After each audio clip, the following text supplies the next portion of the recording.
first question, which is directed to all of you. Of course, your journey so far, professionally as a woman in the travel and tourism industry. We'll start with Ms. Patil. Thanks, Shreya. I think it was really not planned at all.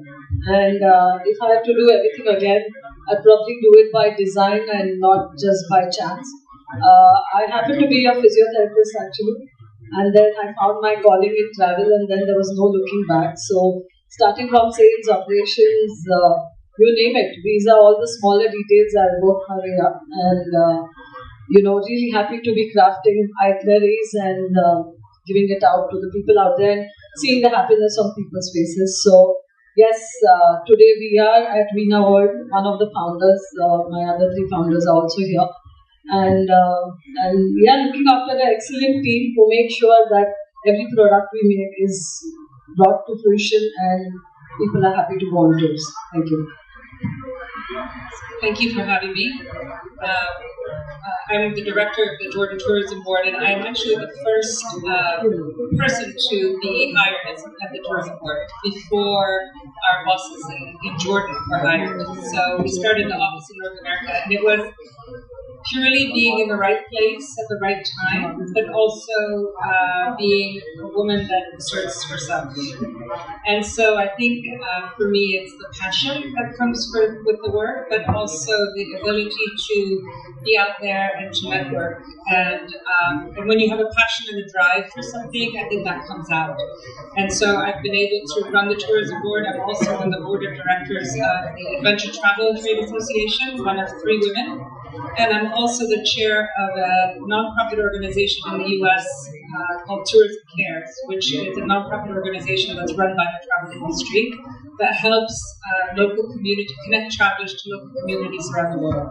And so all of these issues drive my passion, and so that has helped me succeed in my work that I do. So ours is a destination representation company providing, full service marketing, communication, and trade relations. We set up this company, Huzan and I, our business partner, set up this company in 2003. So to tell you a little bit about my professional journey.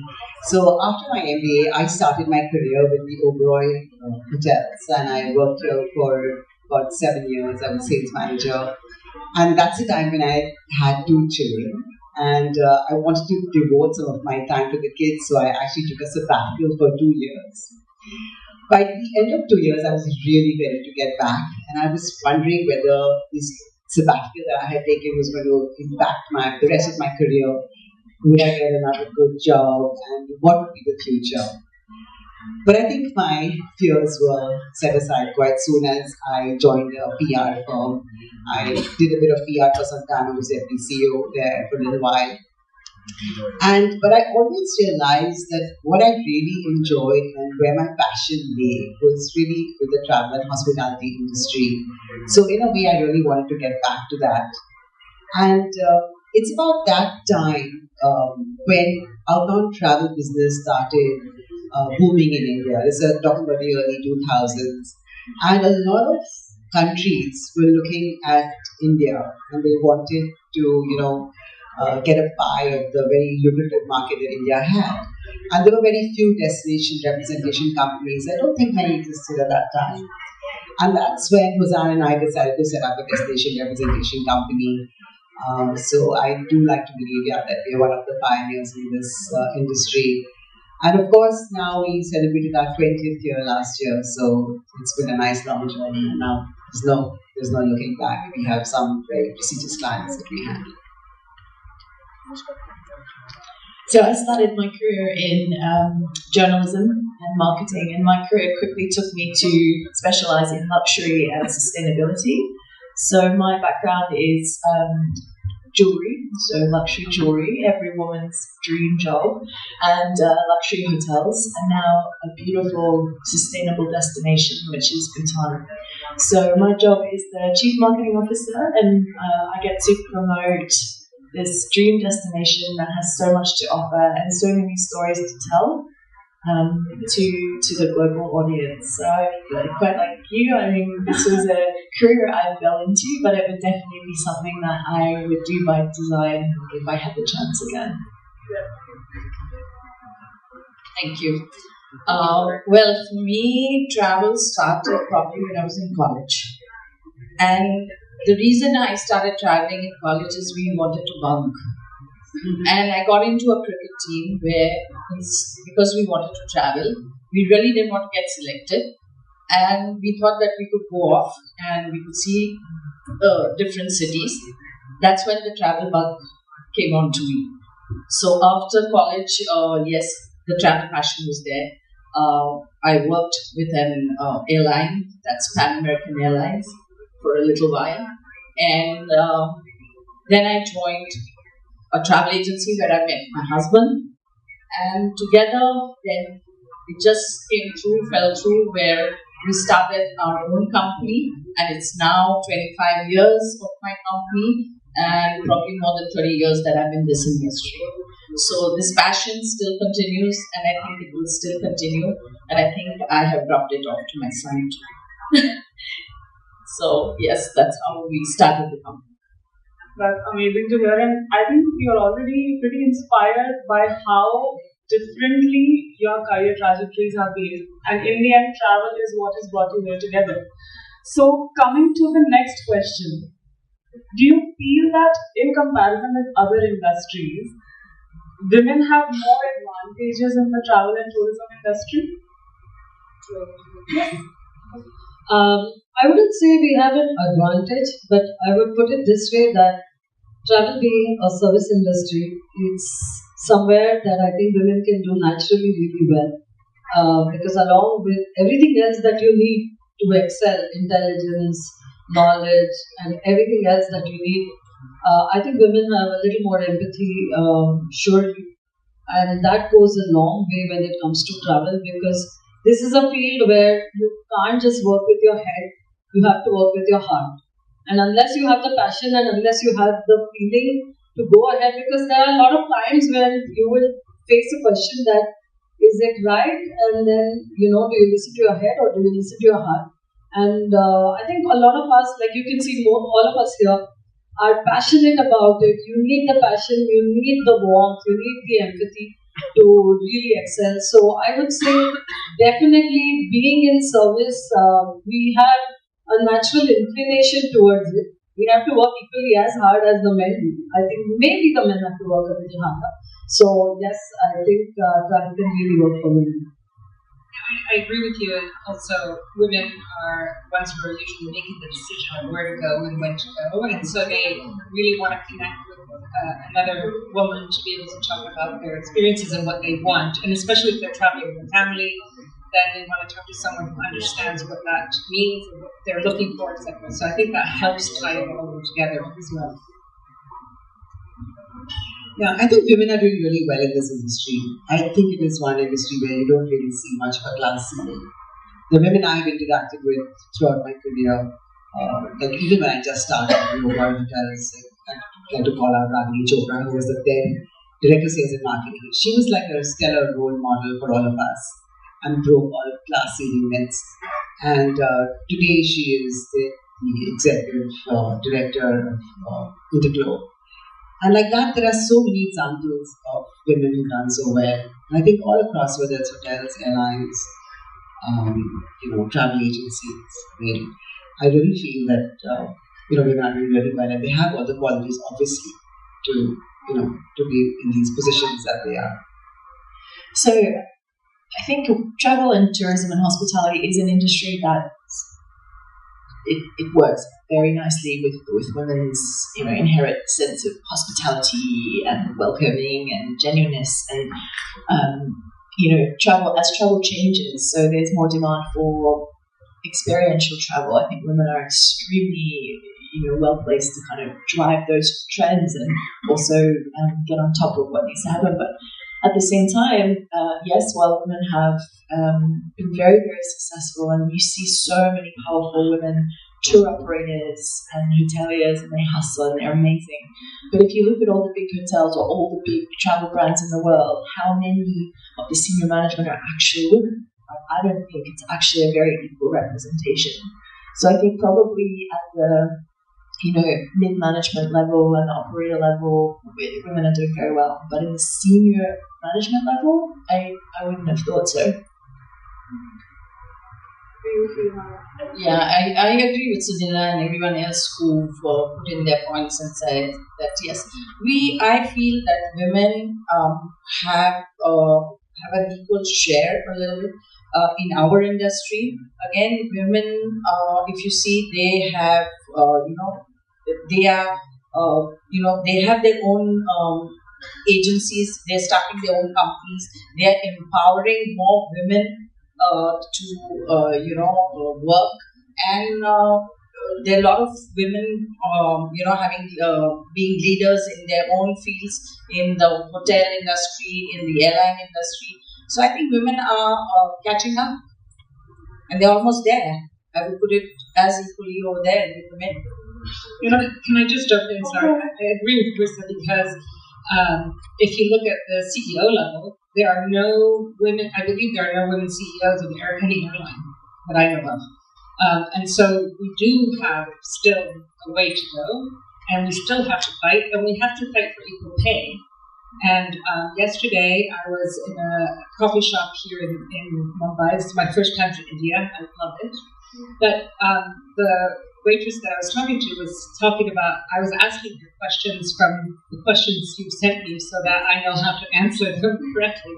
And she was saying how the male waiter was making more money than her and how she needs to fight for that. So we still have a long way to go. And, the question is a little deceiving. Women have opportunity in travel, but we still have to fight for our rights. And we have to lift each other up and help each other and not step on each other to do so. Definitely. This is the question that I was going to ask anyway.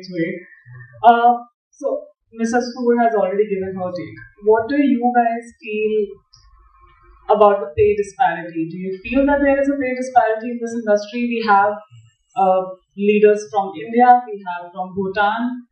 How is it there or in India? Ma'am, Sunila? I can speak for myself, so I can speak about our company, and at least there is definitely no pay disparity as far as men or women are concerned, because I think we need to talk of how able you are rather than what is your gender when it comes to the payments and when it comes to remuneration, and the day we stop talking about this, I think, is the day that we don't need any more women empowerment series, right? Because I really think it's about time we stop discussing gender and start discussing how able we are and what we are doing at work. Yes, there are certain fields where I guess there is still some disparity, but as far as most travel companies are concerned, I don't see a disparity there, and it depends on how much of effort can you put in, and then the output is based on that. Beena?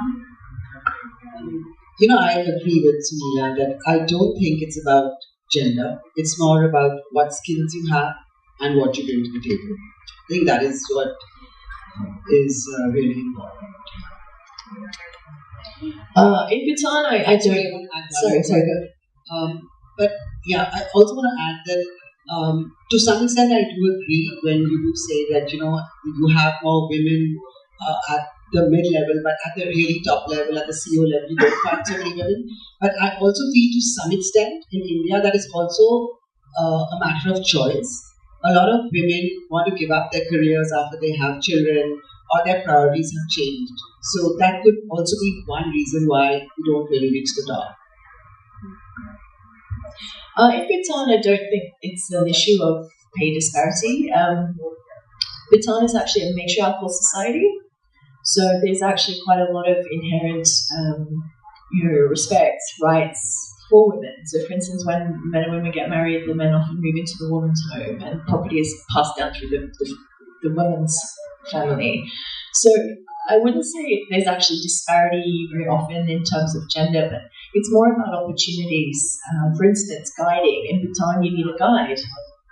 And there's only, there's 100 women guides, and they're just as strong and just as capable as the men guides. But the male guides, they outnumber them, 10 to 1. So I think it's more about opportunity in Bhutan rather than actually like a pay difference.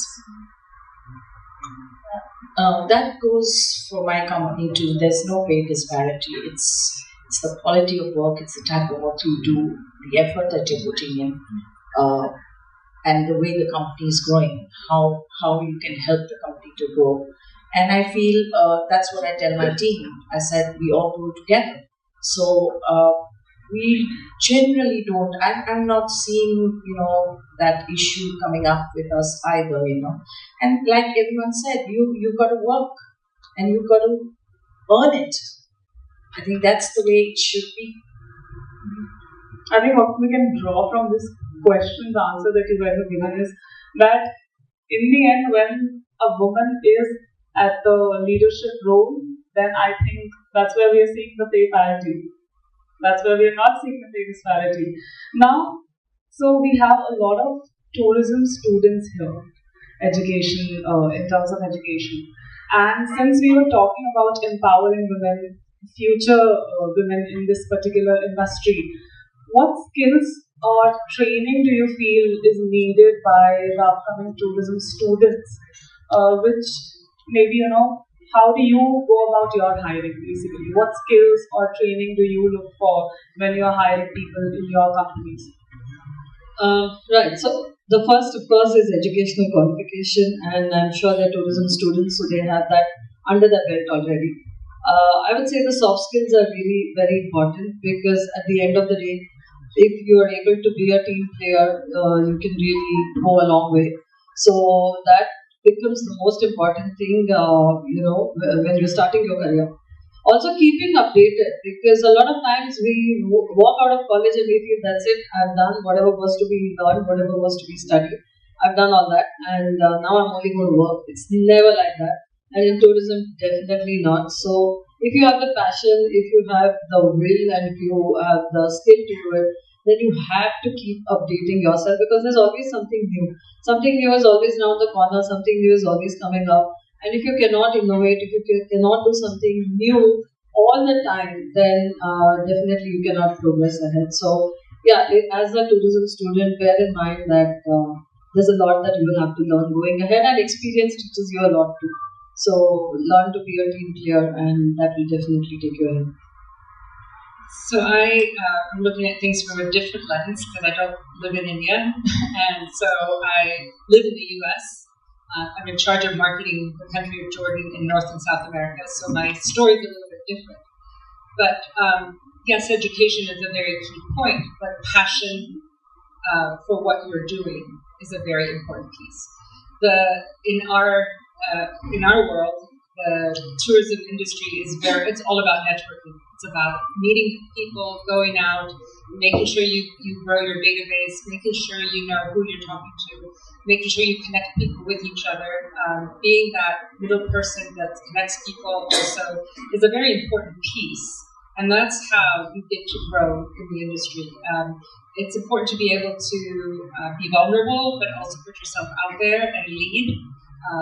Go to workshops, go to events, speak out, ask questions, identify your name and ask questions. That's how you get noticed. That's how people will look at you and look at, oh, that person has skills. I need to talk to them. I might have an opening. Put yourself out there to take internships, whether they're paid or unpaid. It doesn't really matter. It's about building your resume and getting more skills on your resume so that you are marketable and that when you graduate, you're able to get jobs. And for us, when we are recruiting, we look at, of course, a minimum, graduate degree is required for the job. And of course, we all talk about, yes, you have to be hardworking, sincere, dedicated, all those factors, your right attitude. But I think there are actually 3 points that are for me very important. And the first is, I want to see fire in your belly. I really want to see you wanting to go there, get that, achieve that. That is very important. The second thing that I think is really important is to strive for perfection. You should have passion and love for your job. That is something that is something to make sure you do a really good job. And the third thing is knowledge. Knowledge is power. You have to keep learning. and you have to keep absolutely on top of it and up to date, and that's what's going to really get you ahead. There's a great book called Setting the Table by Danny Meyer, and he's this amazing chef in New York. This book is all about hospitality, and he has his one of his key takeaways, his learnings from running this empire of restaurants in the US is when you hire someone, hire 49% based on skills and 51% based on attitude. As he said, skills you can teach, skills you can learn, but attitude you can't. So he's like, find someone with the right mindset, the right attitude, and you can teach them the rest. So I really took that away, and when I recruit, I look for the same thing. Like, even if they don't know if they've got the right attitude, well, that's great. You can work with that. The other thing is curiosity. Some of the people in my team, or people that I meet, they've never been out of Bhutan, but they have such a curiosity about the world, and they work in tourism and travel, and they watch Thai series on Netflix. They listen to Korean songs. They watch Chinese movies. They all speak Hindi. So I just love that this sense of curiosity teaches them about the world, and this is perfect for me. This is an essential skill in tourism, just having the ability to be curious, and then you connect with people. What I look in when I'm hiring staff or when the students come in, during our time, we went through the books, we went through paper. Right now, you've got everything ready. You've got the computers. The computer gives you everything. So I think this is not getting used the maximum that you're supposed to. So what I would say is, again, knowledge. I ask my team in the morning sometimes, how many of you have read the paper? The newspaper in the morning. There's so much information. Okay? Find a little paragraph which tells you something about travel. And there's so many of them saying, no, we didn't get the time, we didn't do this. So that's where I come to. Learn about the world. Learn what is happening in the world. Your theory, your books are all going to enhance everything. But you must have the knowledge. You must know what is happening in the world. You must be smart. And first of all, I would say, think about your client. Put them first. Their needs. What do they want? Put yourself in their place and then decide what you want to do. So I think these are all little points which help in building and making you into a person ready for a career that you want to go into. And then, of course, the passion always is there. Okay? Thank you so much. I think the students are going to be taking a lot from this session in particular. Now, speaking of the travel of females, actually, solo female travel in different parts of the country. We have representation from America, we have representation from Bhutan, and of course India. So, as per your region, what do you guys think is the current state for the travel circumstances for females in different regions? So I took a solo trip to a country that is not on many people's bucket list, and that was Tunisia. And I think it really taught me a lot. One, it taught me, of course, that I could do things on my own. I could do so many things on my own that I had not thought of. It gave me a new sense of wonder about the world. So I would really recommend that everybody does at least one solo trip, at least once in their lifetime, if not more. And definitely in India, it is possible, not that it is not. I feel like every place on earth, you have to be sensible about it. You have to be careful about it. Definitely, there is a scope for improvement. I won't say no. But right now, also, it's not that it's not possible. It is definitely possible. You can go out for a solo trip in India. The media plays a big role here, and how do we portray our country also plays a big role, because sometimes the smallest of the incidents gets blown up, but 99% when things are right don't get spoken about. So if we are speaking about the 1% where things didn't go right, then we should also speak about the 99% of the time when everything was perfect and everything was right. But definitely, it is a growing trend. People are taking time off for themselves, and I think especially post-pandemic, this is definitely on the rise and heavily recommended.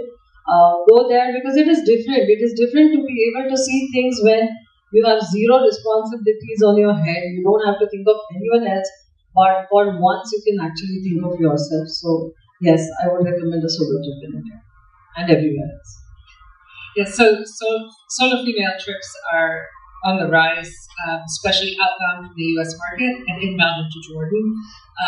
We see a huge increase in this niche market. We have the ability to cater to solo women travelers in Jordan. We have female guides. We have all kinds of activities for solo female travelers, and so it's a very easy destination that's safe to run around in as a female. So it's a big trend in the U.S. So if any of you are DMCs here, that is a big trend, and many companies are putting together itineraries specifically for this niche market.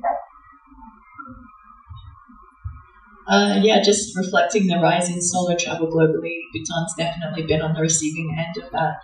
We have a huge growth in solo women travelers coming to Bhutan. We do a survey on departure for all the guests at the airport, and we ask them multiple questions, one of which is, are you a solo traveler? Who did you travel with? And we've noticed double-digit growth in our solo travelers, women, female solo travelers. So we're trying to kind of work with our industry to align so that we're better prepared to, for these guests to have the best possible time. So trying to recruit more lady guides, women guides, making sure that the itineraries are, as per what they're looking for, hotels are ready, and so on. But yeah, absolutely, we're seeing that trend. If I have to talk about solo travelers, I want to talk about solo travelers coming into India. So we also do inbound. So we've seen this trend happening since a long time, and we see the younger generation also coming, taking their sabbaticals after school or college. They're out, going through different countries. We, one country where we've had catered to a number of solo travelers, and it's been an experience, and things have changed. It's become a lot safer if you take care of all the needs. And many of them have come and gone. Many single ladies have come. They've traveled. Many of them have trekked up into the mountains also. So I think even in India, we are ready for the solo traveler. I'd like to add to Maitreyee's point that wellness is another field where solo travel is really growing, especially for women. Well, that's good to hear, actually. What about you, Beena? I definitely believe that solo travel is really increasing, and we're also seeing a lot of it to the destinations that we represent, whether it has been Ireland, it's been Australia. I think some of the things that people always think about is, of course, your safety and security, and there are certain issues which women always like to consider. But definitely something that is growing, and we have to be watchful and make sure we have necessary arrangements and everything for this to really increase. Definitely. So, due to time constraint, I'll have to end the session at this note, which is, it's not really a panel discussion, it's been a celebration. Okay, alright. Do we have any questions from the students here? Okay, alright. Please ask away. Hello, ma'am. My name is Sally. I'm a student of tourism and travel industry. So my question was, there are conflicts and war going all over the world, and how has that affected the travel and tourism industry, not only in Europe, but Middle East and all over the world? When you talk, if you're talking about conflicts around the world, I don't think it has affected. How? I don't think so. It's not affected travel around the world. Why would you say it has affected travel?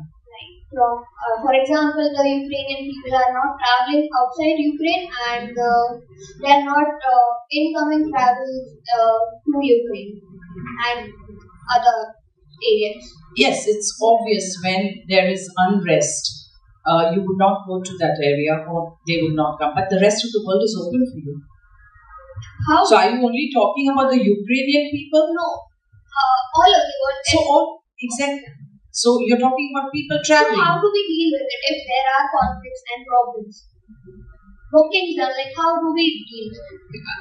I can answer that question. Sure. So right now there's a conflict in Gaza between Israel and Palestine.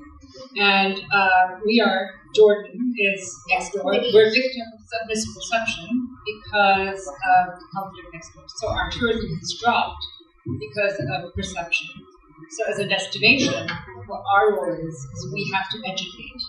So our biggest role in educating is bringing journalists and bringing travel agents and tour operators to Jordan and heads of associations to see for themselves so that they can talk to their constituents and their clients about the destination. So we have to showcase the safety of the destination without saying it's safe, because as soon as you say it's safe, people are going to go, it's not safe, right? So you have to be very careful how you communicate. The best way to communicate is by bringing people there to experience it themselves and then have them talk about their trip. So that's what I'm leaving here tomorrow to go to Jordan because I have a big trip coming into Jordan of journalists and heads of associations and influencers and big people from the industry from US, Canada, and Mexico because of the drop in tourism from there, so that they can feel it for themselves, see it for themselves. There are people who are afraid and they don't know. All they do is hear the news. And the news now is 24 hours a day. It's all sensationalism.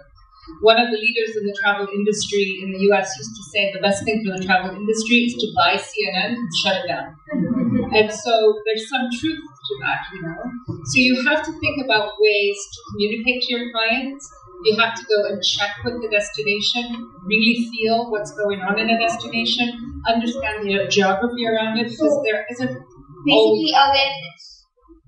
Basically spread awareness about what's going on. You have to spread the truth about what's going on, but you also have to consider the feelings of your clients and to make sure that they understand. Thank you, ma'am. All right.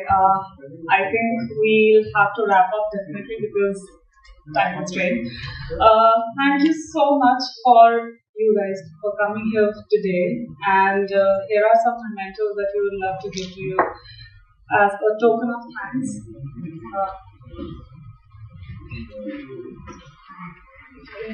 Just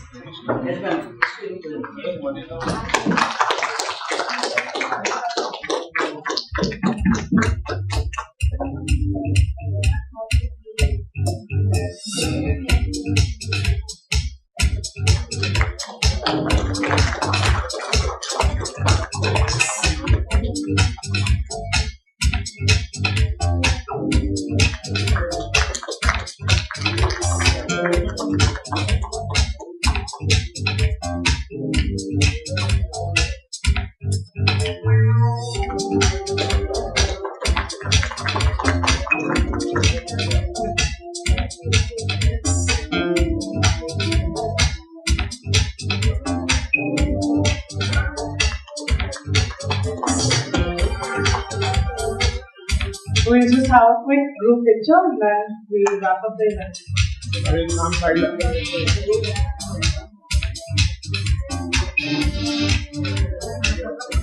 All of you here.